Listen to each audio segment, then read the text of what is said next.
May sala o guilty ang hatol at parusang tinatawag na reclusion perpetua o hanggang 40 taong pagkakakulong ang ipinato ng korte sa tinaguriang utak ng pork barrel scam. Walang iba kundi si Janet Lim Napoles. Pero hindi ito para sa mga kaso niya kaugnay sa pagkamal umano ng kabalang bayan, kundi para sa kasong iligal na pagdedetine sa dating tauhang si Ben Herloy.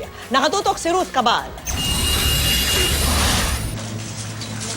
Wherefore, premises considered, the court finds accused Janet Lim Napoles guilty beyond reasonable doubt as principal of the crime of serious illegal detention and hereby sentences her to suffer the penalty of reclusion perpetua.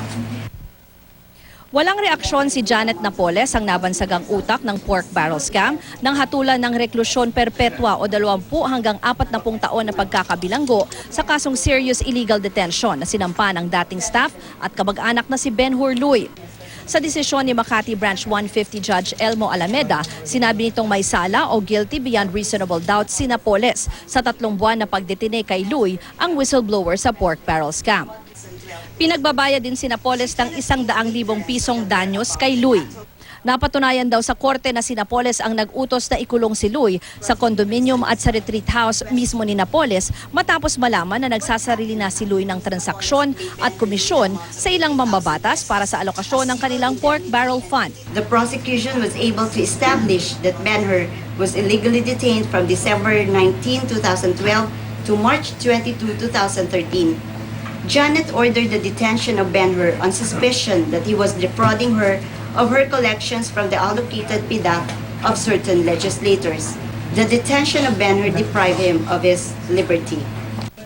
Dito mestigo si Napoles sa korte at sa halip nagsumite lang ng memorandum kung saan niya giniit na walang malakas na ebidensya para patunayang siya ang nag-utos na i-detain si Luy.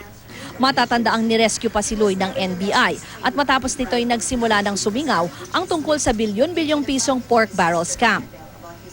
Her arguments were not established by direct testimony. Her failure to testify prevented the prosecution from cross-examining her to test her credibility and truthfulness. Habang nakikinig sa desisyon, magkakahawak kamay si Napoles at kanyang mga abogado habang may tangan ding rosaryo. Pagkatapos basahin ang hatol, may pagkakataong pang ngumingiti si Napoles. Tumanggi siyang magbigay ng pahayag.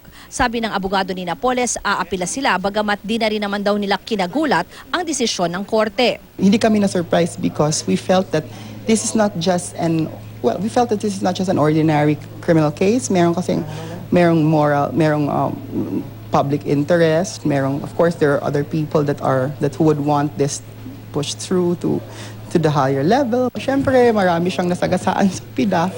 Siyempre, we do not know who our enemies are. Wala si Luy sa korte kanina. Nandun lang ang ilan niyang kaanak at dating mga katrabaho sa JLN Corporation na tumestigo din laban kay Napoles. Si Ben-Hur naman talaga papasalamat siya. Tumawag siya kanina sa akin. And on our end naman, we're not surprised because we feel that maganda po yung pagkapresenta ng ebidensya ng prosecution. It was very, very convincing. Binalik muna sa Camp Bagong Diwa si Napoles pero ngayong hapon inilabas na ang commitment order para mailipat siya sa Correctional Institute for Women sa Mandaluyong kung saan nakakulong ang mga convicted o mga nahatulan na. Isa-serve na namin yung commitment order. Hindi naman po nag-set ng deadline si judge na agad-agad dadalhin po. Archived o sinantabi muna ang parehong kaso laban sa kapatid ni Napoles na si Reynald Lim na pinaghahanap pa rin hanggang ngayon. Ruth Cabal, Nakatutok, 24 Oras.